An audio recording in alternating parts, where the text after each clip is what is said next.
Go ahead and get started. Stand for the pledge, please. I pledge allegiance to the flag of the United States of America and to the republic for which it stands, one nation, under God, indivisible, with liberty and justice for all. Billy, roll call, please. Mayor Mahler, Present. Counselor Gerson, Present. Nash, Here.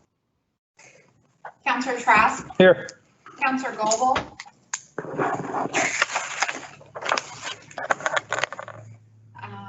Counselor Gorley, Here. Counselor Coleman. Present. Let the record show we have 6 present with 1 non-present for a work session. At this time, I'll turn it over to Blair, and I suppose is the one's going to take the lead. So go ahead, Blair. Okay, so in front of you, passed out, and in the, there's a list of potential economic development projects. The hard copy that I passed out, the only addition is that it has a column for you to rank your own priority in there. And then there's also at the very bottom a place for you to mark other. If there is a different project that you think is not represented on here, but is something that we should be focusing on. So the plan for this evening is to kind of go over in more detail some of these projects and answer your questions about them, but encourage you to mark down your own priorities on this paper in front of you, and then return it to me, and we can I can generate some results from that. We don't want anyone to feel like they are being pushed into a certain direction. We want to make sure everyone is able to mark down what's most important to them. Figure we'd handle it that way. So any questions before we get started? What do you consider city infrastructure? City infrastructure is a very broad category, but anything that the city owns that is part of our network of services. So the main categories being water, pipes, water equipment, wastewater pipes and equipment. Parks can be considered infrastructure. Streets, definitely infrastructure, streets and sidewalks. Any street furniture or that kind of thing that would be in the public right of way would be infrastructure in my book. But those are all, it's a fairly broad category. Most of the time we're talking about water, wastewater, streets when we talk about infrastructure. So to start out, so we have, as you are aware, we do have some funding for economic development projects, but it is finite. It's more than a lot of other communities have. However, it's limited and it isn't growing really. And so we don't have a revenue stream that goes into it unless one is allocated in any particular budget year, but typically that doesn't seem to be done. And so all of these projects, we could spend all of the money we have on them. What is a better use of that funding is to use it to leverage grant funding, funding from partners, additional donations, et cetera, to show that, okay, the city's putting this in, who else can we get to put in money as well? Possible state funding, of course, as we've been successful in the past with leveraging city funds to get additional state funding. And so as we go through these, the important thing to note is that we don't want to pay entirely for most of these things. We want to find others to join with us. So keep that in mind as you think about what your priorities are as well. The very first one, and these are in no particular order, so feel free to ask questions while I describe them, but I have not placed these in any order of existing priority at all. They're just as they came to mind. So the Commercial Exterior Improvement Program, the CEIP, you're probably all aware of that. We currently offer grants to applicants that have property within the commercial zones, and those grants can cover usually around 50%, sometimes more depending on the improvement, 50% of a project with a cap of 5,000. The committee that reviews the applications can recommend a higher amount. So far that typically is not done. This $5,000 doesn't go very far.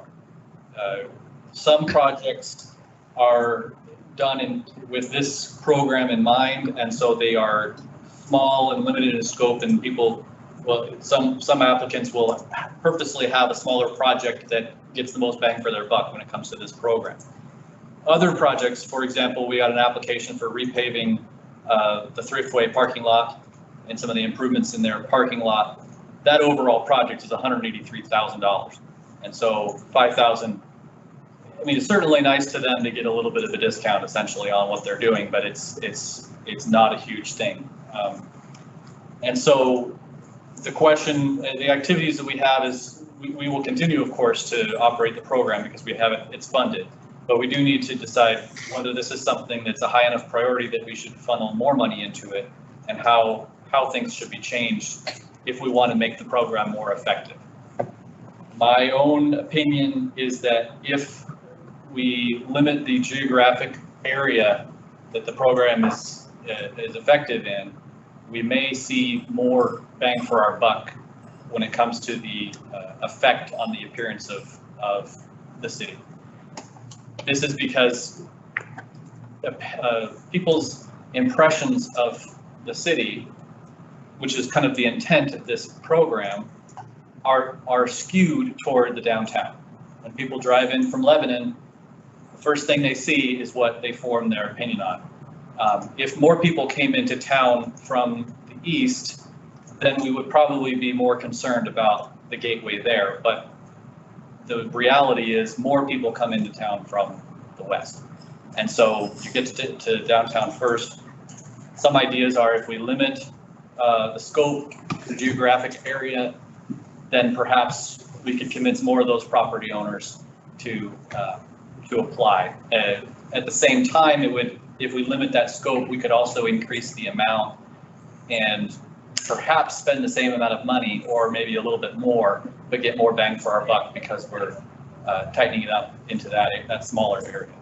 That would be my recommendation, but that's a policy decision for you all to consider. And there's certainly pros and cons to it. So Blair, may I ask a question? Yeah. So how many people have actually taken advantage of this over, say, the course of 2 years? Actually, if you give me a minute, I can give you an exact number. And I have a question too. Brandon, could you tell us how much is in this? In the Economic Development Fund? Yes. I want to say it was 458,000. That was the original number. Give me just a second. Okay. Does it create interest as well? It does, yes. In 2018, we had 16 applications. In 2019, we only had 5. And so far in 2020, we've had 4. Applications are actually granted money. Actually, most of those were granted. So Okay. the number that were granted is about probably about 22 that have received funding. So, Thank you. The projected balance in the fund at the beginning of this current fiscal year, 2021, was $456,512. so didn't we have a conversation about raising that up to $10,000? Is that something we discussed? Haven't made a decision yet. Yes. I mean, the decision, but I think it was depending on the project too. More or less, depends on, We'd had that discussion amongst some of us with the council. Yeah. Unfortunately, with COVID, the group did not meet. Mm-hmm. And they finally just had a meeting, but they just went through applications recently. So what we would do is we would ask that, because that recommendation came from one of the members of the committee, So we will ask the committee to officially make that recommendation to you at some point here. soon. I should interrupt. The committee has discussed this topic, Um, and the consensus of the committee is to recommend moving to a higher amount. It just hasn't, we haven't brought it up at the council level for that final decision. I think that's a good idea. And I would have stayed focused on painting and facades, except for, I just went through Sheridan, Wyoming. And I made an observation there that hadn't been on my radar before. So we pulled off the interstate and we pulled into a stinking taco joint. It was, and combined with the burger place, which we see that happening here. But when I pulled into the parking lot, instead of the flat green spaces, everything was bermed. And you may be familiar with that. The spaces were a little wider. When they had 2 lanes, they had, and this is Sheridan, Wyoming, for crying out loud. It's ranches around there and it's a beautiful hole, but it's just deciduous trees, right? And they had burned all of this green spaces, made them a little bit wider, but it created this feeling of wealth. It created this feeling of lushness. And the berms were only about this high where they would have been flat. Here, everything is flat, right? And I think it's something we need to think about when we look at developing our downtown area, is how does it make us feel beyond the paint? Because I wasn't looking at the paint. I was looking at the trees. I was looking at much of the same vegetation we plant. It was just that slight tweak that made it amazing. I would expect that to occur in one of the wealthiest neighborhoods in the nation. And it was in Sheridan, Wyoming. I had to stop and take pictures. I took lots of pictures because I thought you'd want to see it. Yeah. And I thought, how easy would it be to tweak that just a little bit and change the focus about how people feel when they come into town? We can put paint on, and it's expensive to paint things nowadays, and we can increase that amount. But I think we need to reinvest in and how we're looking at this.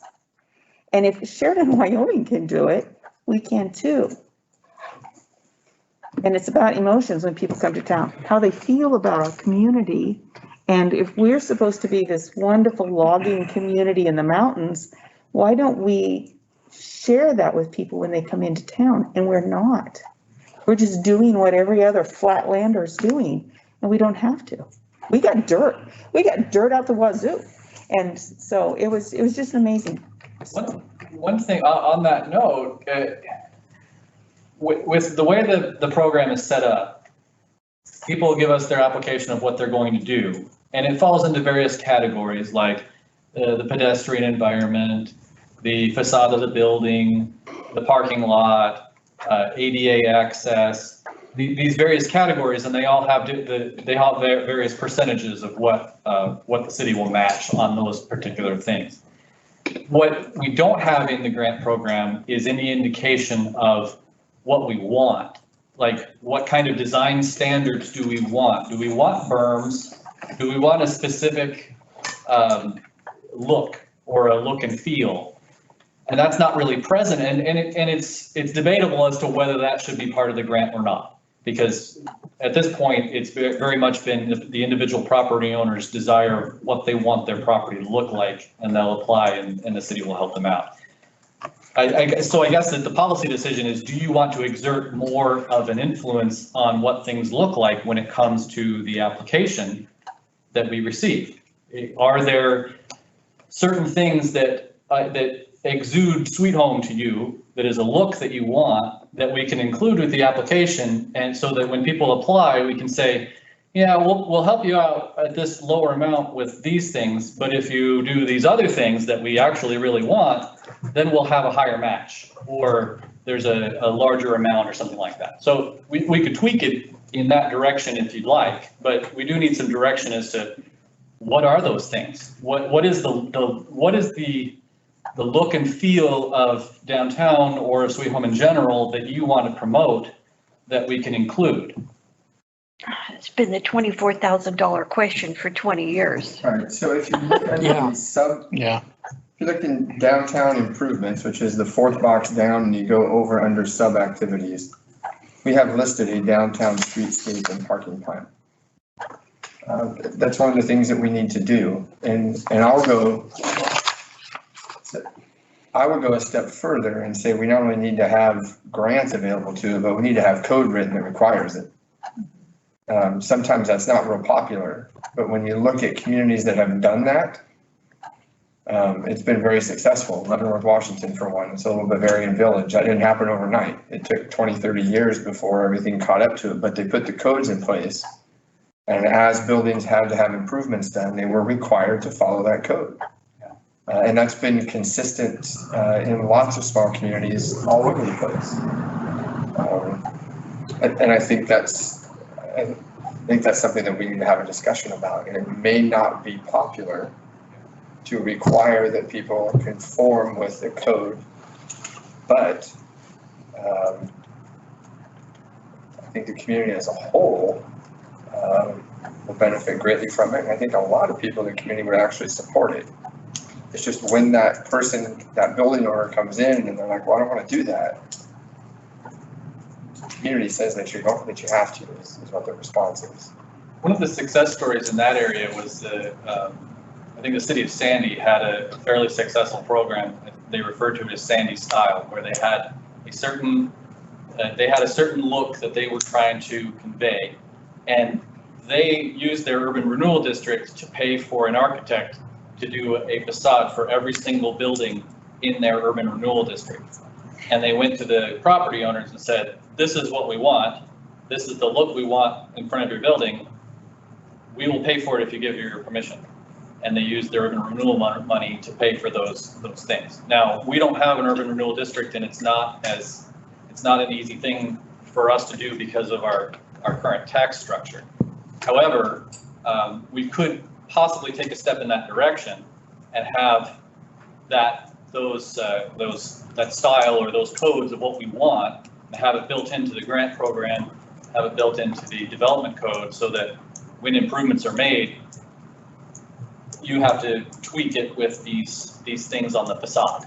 And a lot of times you can choose a facade that is not burdensome cost-wise, but it gives it a cohesive feel to the downtown. It's not like we're gonna ask for marble columns everywhere, but something that gives you kind of a consistent feel that is a comfortable feel for Sweet Home.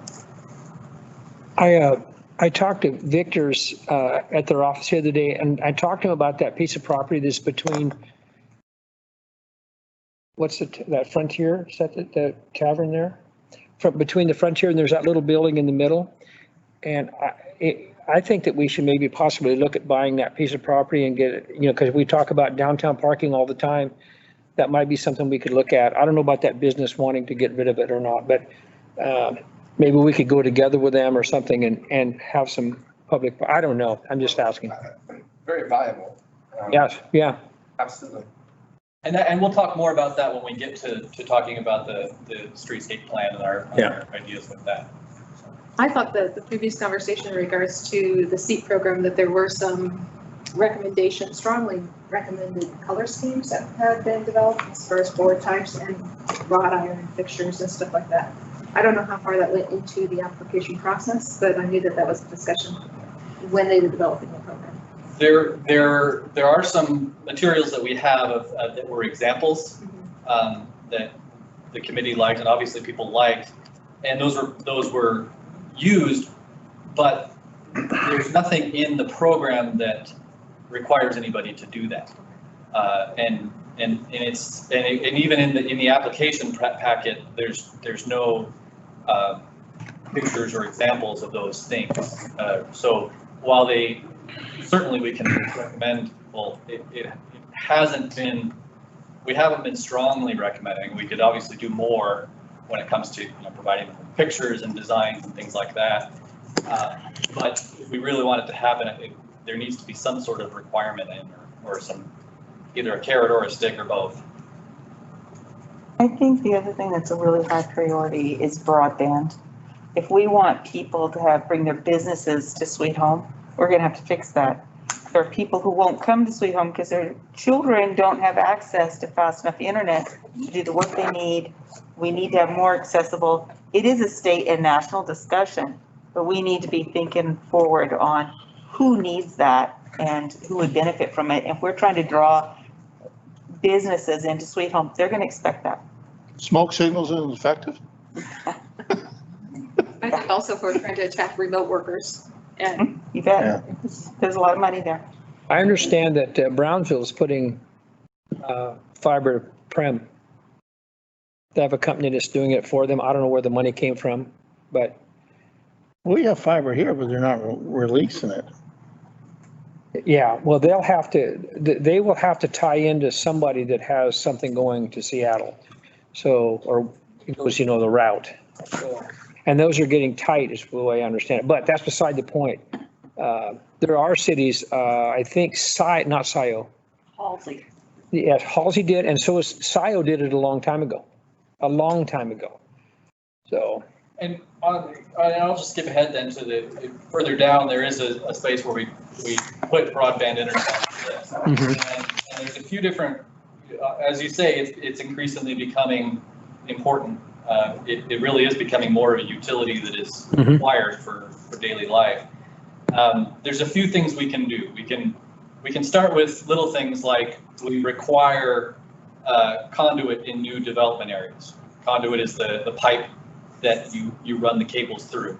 And if you have conduit in place, it makes it easier to run those fiber optic cables when the time comes to upgrade all the wiring.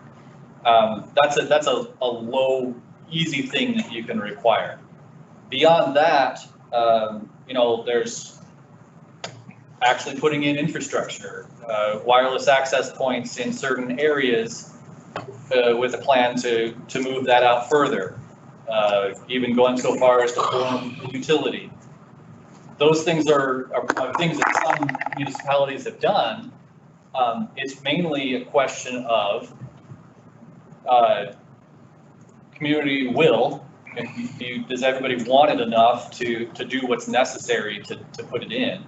Do you have the political will to pay for it and do it? And cost. So really anything possible when it comes to those things. And some of the communities that have put the investment in, later, it takes them a while, but they reap the benefits and it's been good. If that's something that's a priority, we certainly can be heading more that direction. But it's not an easy task to take on. it's not the cable that costs money. When you start digging holes and putting cable in the ground, that's when it costs. And it's a lot of money. It's not cheap. Aerial's not so bad, but buried is tough because you got all the utilities to deal with. That fiber, Dave, they don't overhead that. It's buried, isn't it? No, they don't have to. They can cut that. If you see the cable that's out here, that's aerial cable that they run for here. Yeah. Except when it came over to the building and it went buried. Yeah. If you already have overhead lines, you can add an overhead cable and it doesn't really change anything. Yeah. Most communities are trying to go toward buried cable. It's easier. It looks better, but it's certainly a lot more expensive. There's also interesting things happening with technology when it comes to some of the 5G infrastructure. It could be that a wireless solution could be more cost effective. So we currently do not require new developments to have conduits? I haven't seen anything. They don't for phone. Specifically for, Pardon? not specifically for fiber to go into a home. New developments are required to have buried any telecommunications lines that go in there, and power lines have to be buried in new developments so that there's not aerial lines all over the place. But there's not a requirement to put conduit. The conduit allows you to basically future-proof your system so that you can swap out, you can add more fiber later. That's not currently a requirement.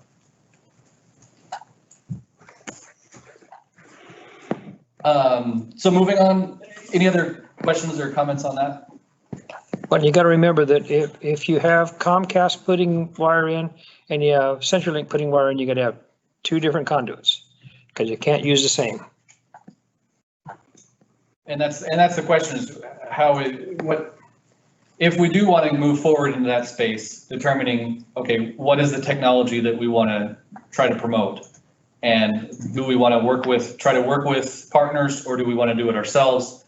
What's the right mix for Sweet Home? Are there grants, federal grants available for that kind of work? Everything I've seen, there have been a number of grants advertised for broadband internet. The problem is that they are focused on areas that have less coverage than we do.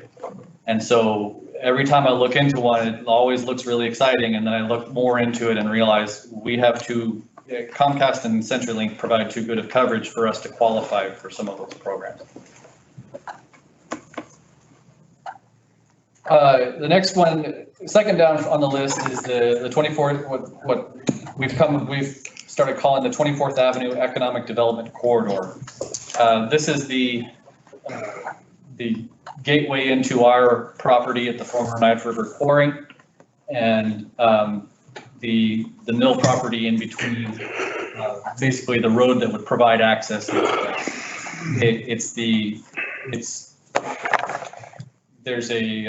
In order for that to be effective, all of the mill property needs better access to really be marketed better. And if we want access into our property, we do need an additional rail crossing and a wider road to get us in there. And so all of that is tied together when it comes to that road. It makes the property, we get a road in, it makes the property more valuable. It gives us an opportunity to extend our city infrastructure into industrial lands and into our own property. And so all of that is tied together, but it is going to be, there's a lot to it. It's an expensive proposition. There's infrastructure improvements, widening of the road. There is some ponds on the mill property that may eventually come to us, depending on how the property is divided up. And it's potential for a nice outdoor area, park-like setting, but it would require some improvements to make it useful and nice. And then there's the planning for the former mill site in general. How is that site to be divided up for its highest and best use? The location of the roads and what is a reasonable way to divide up that land so that all the properties get the transportation access that they need, but they're also large enough to be attractive to future developers, that sort of thing. We've done quite a bit of, possible planning when it comes to that. It's all quite expensive, but it's a lot of the paying for that is dependent on what kind of partners we can find, who's interested in the property, what kind of industries we can have coming in, and who we can get on board. So there is potential for a lot of cooperation with that project. And recently, I think we're further along. The cleanup of the mill site has made some good strides recently, and the county at least is confident that by the end of the year, we should have a no further action designation for most of the mill property. We don't know yet. It's not a guarantee, but it's heading that direction, and it shouldn't be too much longer. The good thing is Weyerhaeuser is still on board and willing to do what it takes to get the property cleaned up. And we also have some cooperation from the railroad when it comes to the crossing. They are supporting our application to ODOT Rail for that crossing. And so we have kind of all the pieces in place right now to begin that process through ODOT to get a rail crossing approved. The problem that we're having right now, it's not really a problem, it's just a characteristic of the situation is that ODOT seems to change as we get further along. Last fall, they seemed to think that a crossing was impossible. And then they've gradually changed their stance and been more open to a crossing. And so when it comes to the process for us, it's been kind of a fluid thing where we've had to adapt to whatever that need is. Apparently, I don't know, but there is hope that that seems to be a good possibility to get that approved. Once it is approved, you know, a rail crossing by itself is going to cost between $500,000 and $1 million, just the crossing. Then you've got the road beyond it because you can't have a crossing to nowhere. So it is a significant expense, but if we ever want to utilize that property, it's a very important step. May I ask the elephant in the room on this one? I love elephants. So the county still has the option of parceling it off, right? They are in control of the property, and so it really, because it's in the city, you know, it would be subject to the city development code on how that property would be divided up. And so we can exert some influence. But they still do have the option of doing that because they own the property. Exactly. Yeah. So basically, we could pay for the railroad crossing and get it done, right? And then all of a sudden, access is better for them. And I mean, I don't mean to be negative about it, but I'm a little bit concerned about spending that kind of money until we actually know what's going to happen. Well, the good thing is that part of the rail crossing is that you have to have a public right-of-way for that rail crossing. And so ODOT's not gonna approve a rail crossing to nowhere.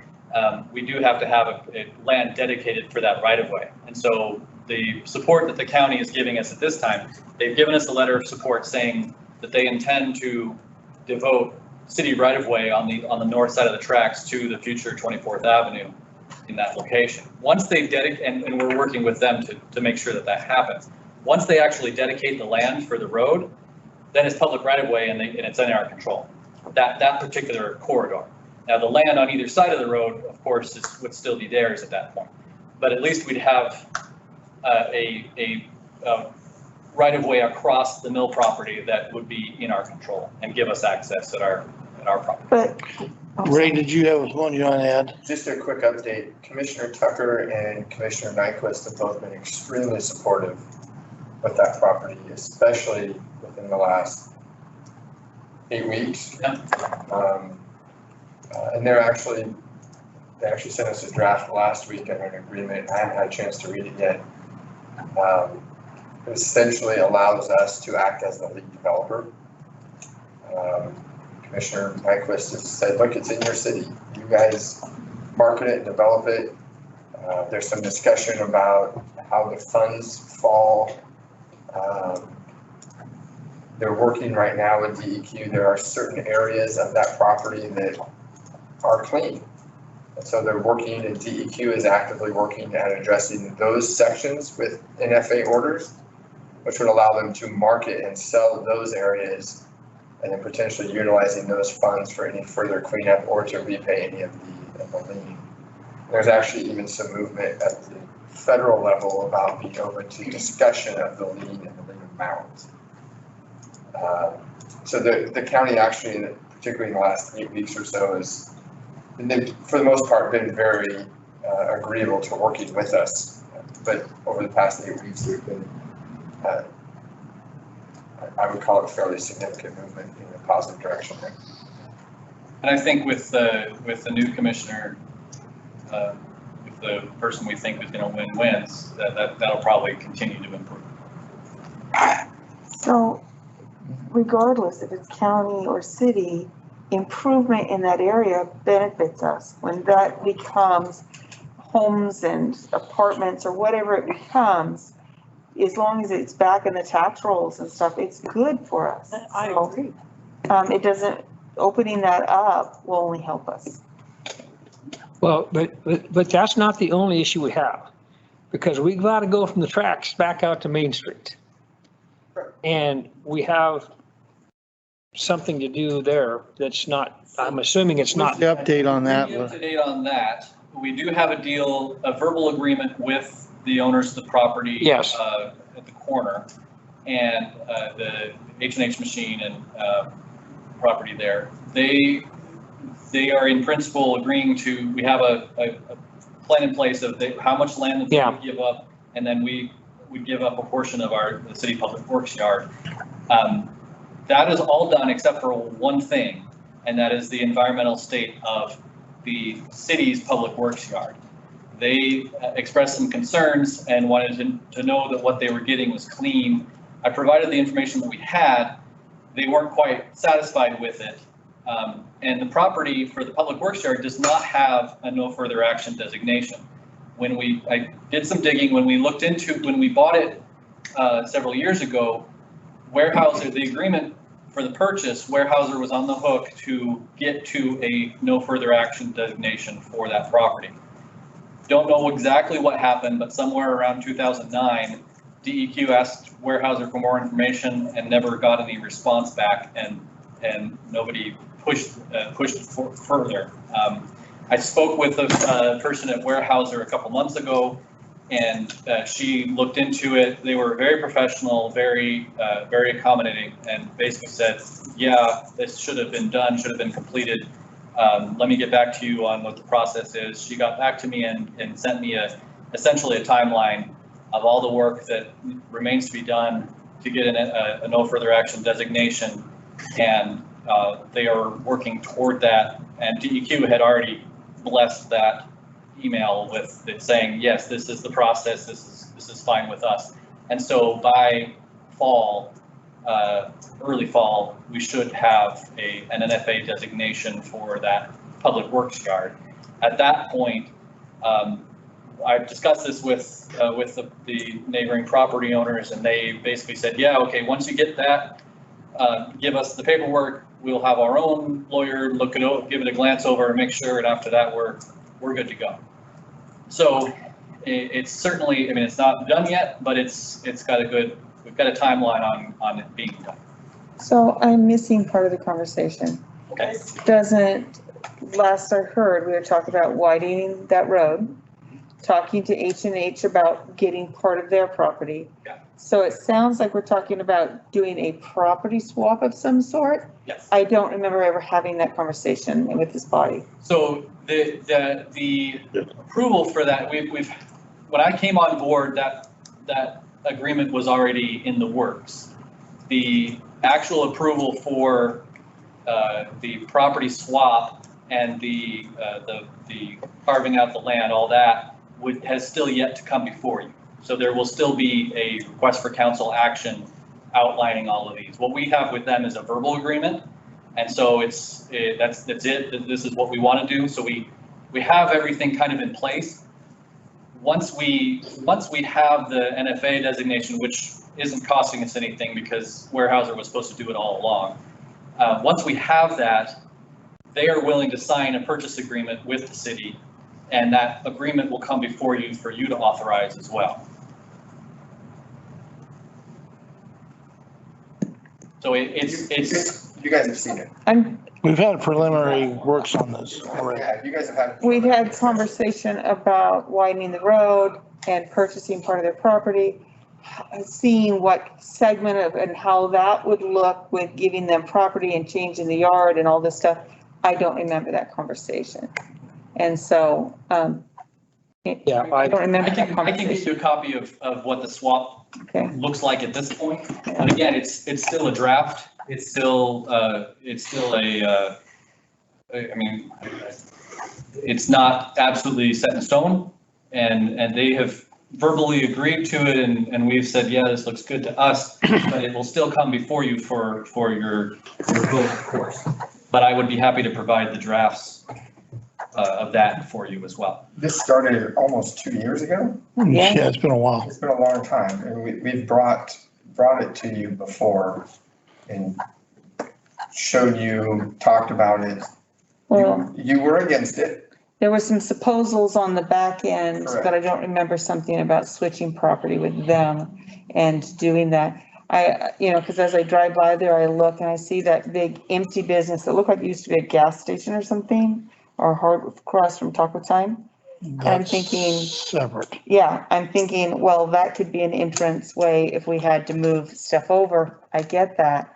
But I look at it when I drive by and I think about it, but I don't remember a conversation about a swap. And yeah, anyway, that's, Okay.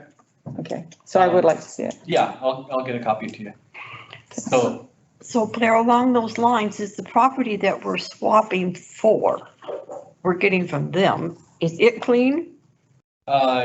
all indications are that it is, because it's nothing more than a parking lot right now. We have not asked for any verification of that. So that's certainly something we can pursue. My feeling is that it's not likely to be any more polluted than the street is.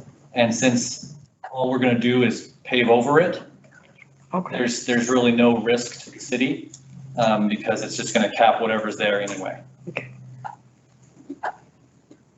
I think the concern was more on Weimer's old property than, or Fairhouse. Concern was more on Weimer or Warehouse's old property. Right, and their concern mainly is that they're getting ready to retire, and this property, they're hoping to find a good buyer for it and this be their major nest egg for their retirement. And that they're just looking out for whatever's gonna throw a wrench in their plans to sell it. And once all this is done, we get a 5-lane road going north over the tracks into a venue that hosts the Jamboree. That corner is going to be a very, very valuable property, and is going, and our property included, our public works yard as well, because if it's going to be an entrance to 15,000 people coming in, there's a lot of people passing by there, and it may not make sense for it to be a welding shop or a public works yard.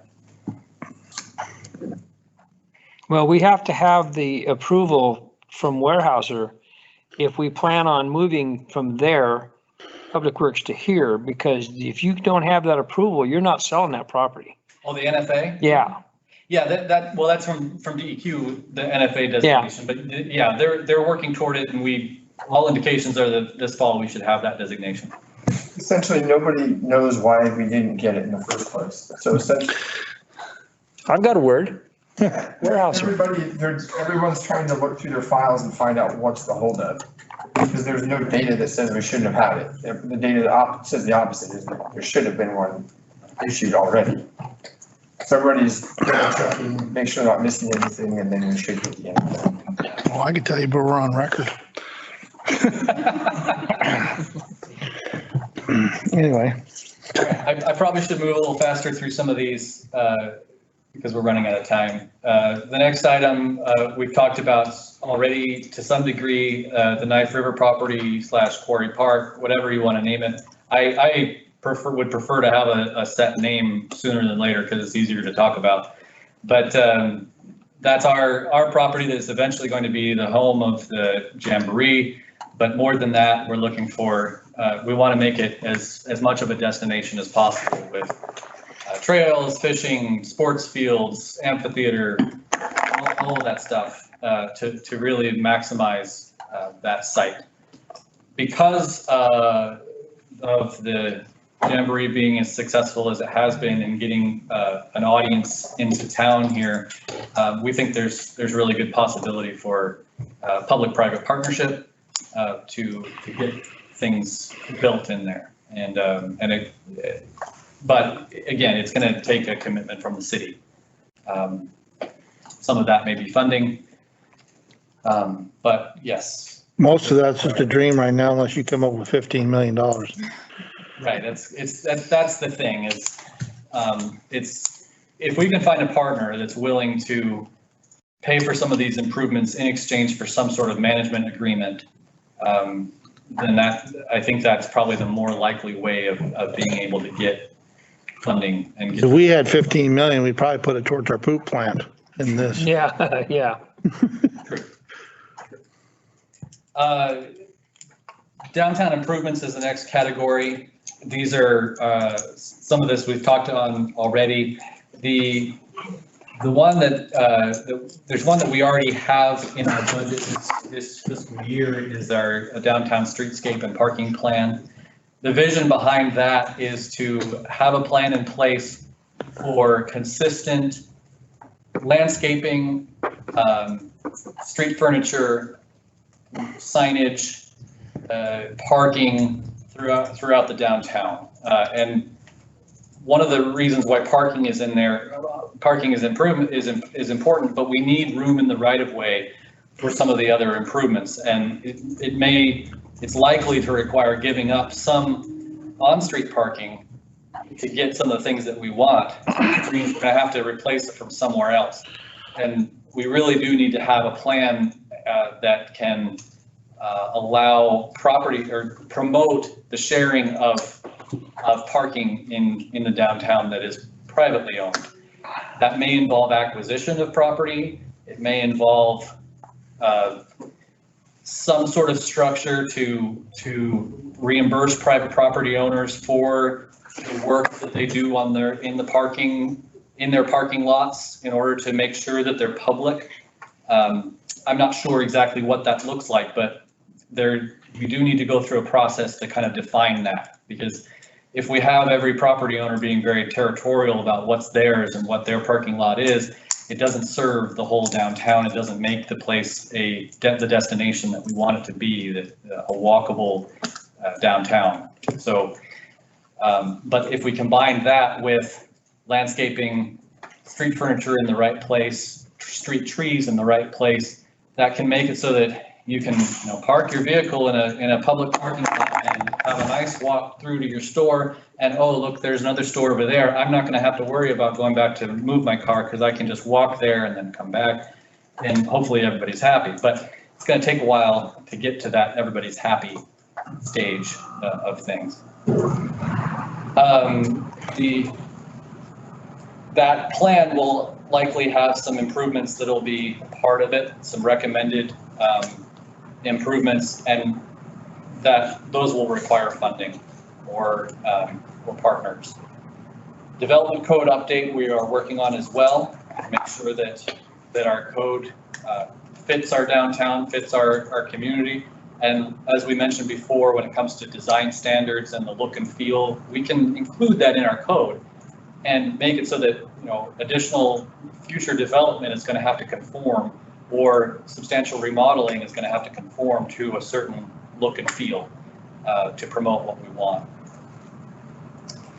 And then further, we've talked about vacant buildings in the past. I apologize, I haven't done much work on that. COVID kind of took over. But there is some possibility with some ordinance work in that area to promote the use of vacant buildings. Some use that will be more beneficial than just them sitting there vacant. Next, I have a healthcare facility. This is a major priority, and the mayor has kind of spearheaded efforts to work with and market the community to healthcare companies. A lot of that, the main work to be done in that area is relationship based. There doesn't seem to be other city infrastructure that is going to help grease the wheels to get one of those companies to come to town. We have land that is already served by infrastructure, and that hasn't done it yet, but we will continue to market that. The hub concept is another idea that's been floating around for a while. This is a shared workspace where instead of working out of your basement or working out of your home office or what have you, you could rent or lease an office or a desk or a membership in a shared workspace so that you can come in and use the internet, use the space, have that more productive atmosphere for your business. And some companies use these also to fill in office space where they don't want to invest in a whole building, but they want to hire an employee in an area, and so they'll just lease one office or one desk or something, and that way they have some assurance that employee will go to that place for work instead of working from home or what have you. I think this is something that may, with COVID and the lack of the desire that a lot of people seem to be having of leaving bigger cities, I think this is something that has some real potential for our area as well. Broadband internet, we already talked about.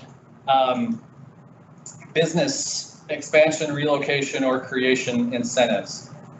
We have an enterprise zone right now that offers some property tax abatement when you have enough, when your development has enough jobs or meets a threshold for the salaries and so forth.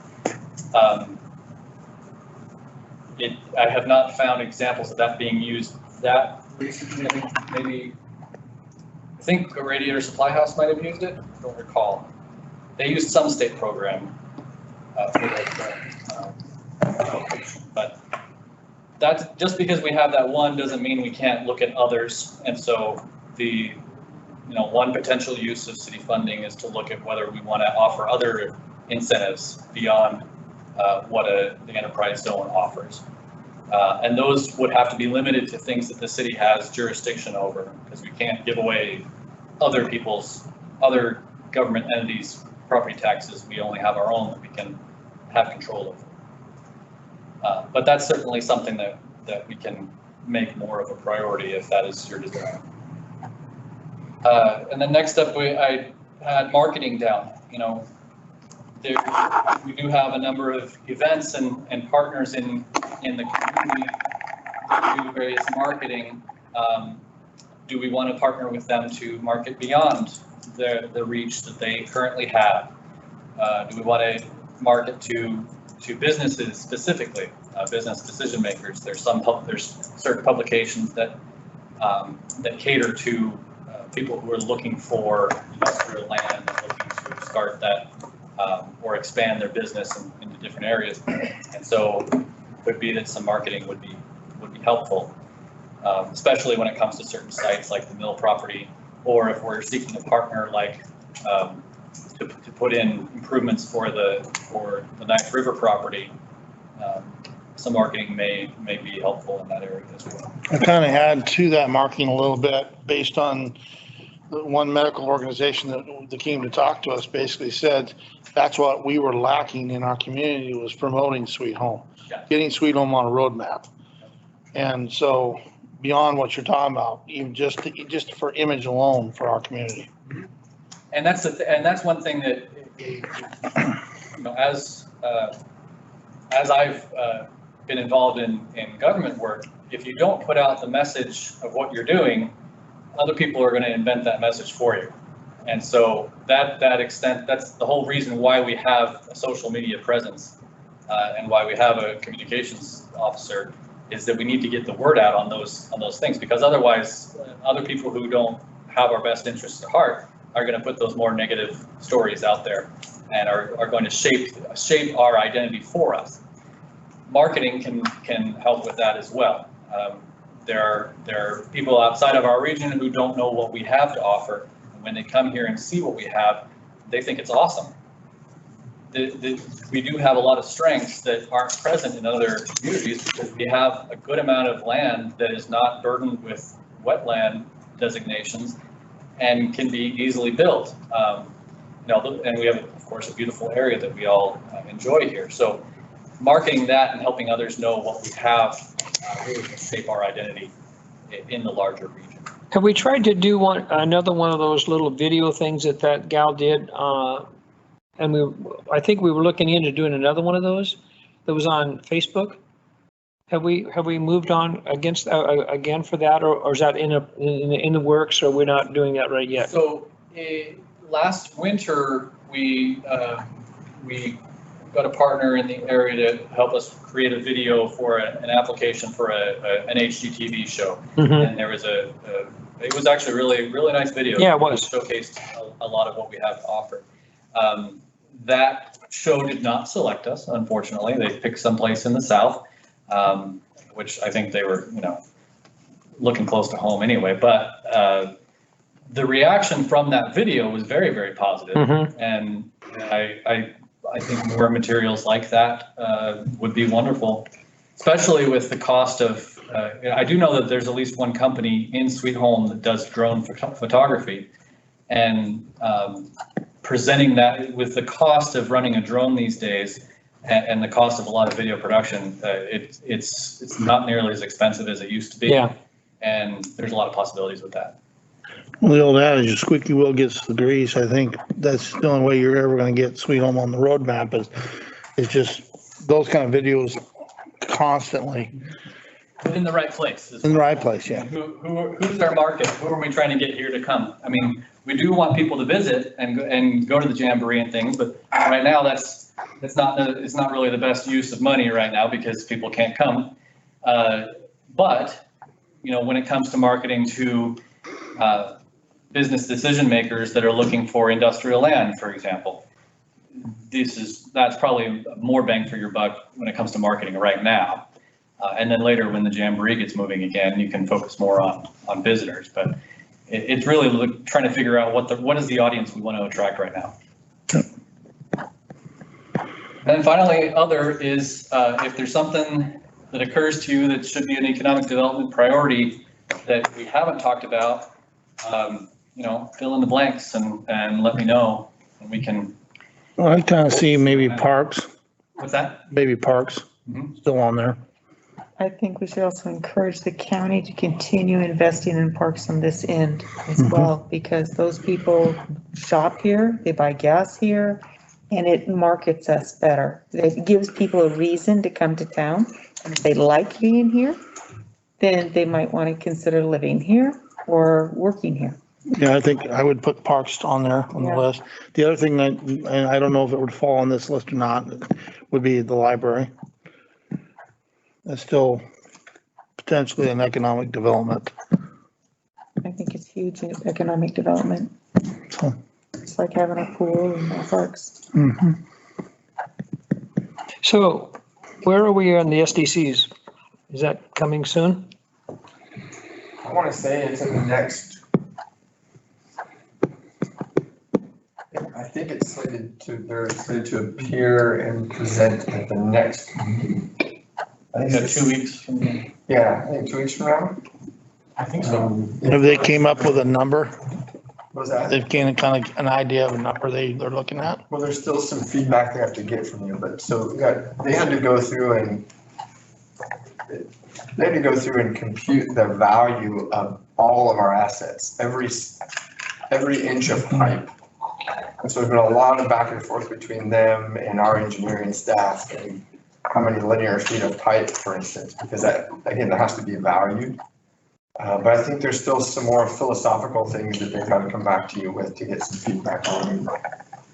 So I think that's what this next one is they'll talk to you, ask you some questions, get some feedback, present to you what they have so far, and then move forward from there.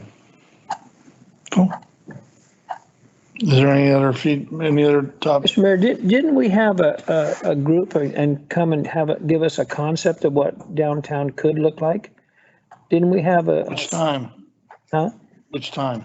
Well, okay, never mind. It was, 2004? And We got a then 25, or was it 15 24 or $25,000 bookmark Yeah, bookshelf holder in his office? and that's part of the discussion when I've had, there are numerous binders, yeah. studies that have been done. Our concern is, are they still relevant? So what was that done, 2009? No. Well, even that concept board out there in the hallway there, that's so outdated. Those are. Yeah. Well, and that's the thing is so far, all the studies that I've looked through, none of them has had an actual, this is the vision, or this is the look Yeah. and feel of Sweet Home. They've all kind of shied away from doing that and put that on private property owners to determine what their site should look like. And if that's the will of the community, sure, that's fine, but that's been a kind of a step that hasn't been taken in those past studies. Well, I think some of our downtown right now is a combination of Western days, cowboy days, and whatever days it was. If you look in the buildings and the concepts, everybody kind of took, yeah. Well, and I think that's the first thing, is when you come to Sweet Home, you see Main Street. That's where we gotta start. Yeah. Right now with the COVID thing, people may not be traveling the same, but they'll be able to go to the parks and they'll be able to go to the lake. And if they come to Sweet Home, we need to put our best foot forward, and that's our Main Street. The rest, we can build on, but I think that should be our number one priority, is that feel, that look, when we go downtown, what sets us apart from other communities in the state of Oregon, that you'd want to be here and not leave. You can't wait for the weekend to get to Sweet Home. What I'd love to see, and I don't know if this would ever get accomplished, and I think we've talked about this. I'd like to take every downtown business owner that we have, that from one end to the other, get them all together in one meeting and sit down and have a conversation and see if we can't come up to a mutual agreement of how we want to see our downtown business looks like. Come to that agreement and then turn around, look at the SEEP grant program and say, okay, here you go. Let's get it accomplished. So what can we help you do to get it accomplished? Yeah. Yeah, that's exactly right. I think that, and I love the idea of getting folks together. I think that having some recommendations or having some examples for them to look at, possibilities of what can be done. Because if you get a bunch of, you get 50 people together in a room and everybody shouts their idea, it's not as effective at really getting any direction. But if you have something to kind of shape the conversation and then adjust as you get that feedback. Go block by block. Literally just go block by block. And Yeah. get those people. But we got to start somewhere. So, Did we not put money in the economic development part this year? No, we've got. I mean, above and beyond we had from last year? So last year, for the 1920 budget, you put it all in the budget so that we could attempt to utilize it. So Yeah. it would be readily available. And part of our issue is trying to decide where we're gonna start. I think we did the same thing this year, so it's there and it's available. It's just determining how you want to spend it, and that's what we need, we're asking. Well, my question was, did we add money to the money we had from last year? Our last budget cycle, and then this cycle we just got through with, was there more money put in there? I don't recall. We didn't transfer any cash over there. Okay, We relied on the interest revenues. okay. That's fine. I'm glad you finally woke up. any further discussion? I'm done. If not, thank you, Blair. And yes, please take those forms home with you, give me an idea of what is the most important, and then we can kind of get our next steps figured out. Okay. Nothing further. We'll go ahead and adjourn the special meeting we had tonight. We'll break for about 5 minutes and let everybody get oxygen tanks, and then we'll come back and start our council meeting. So, great.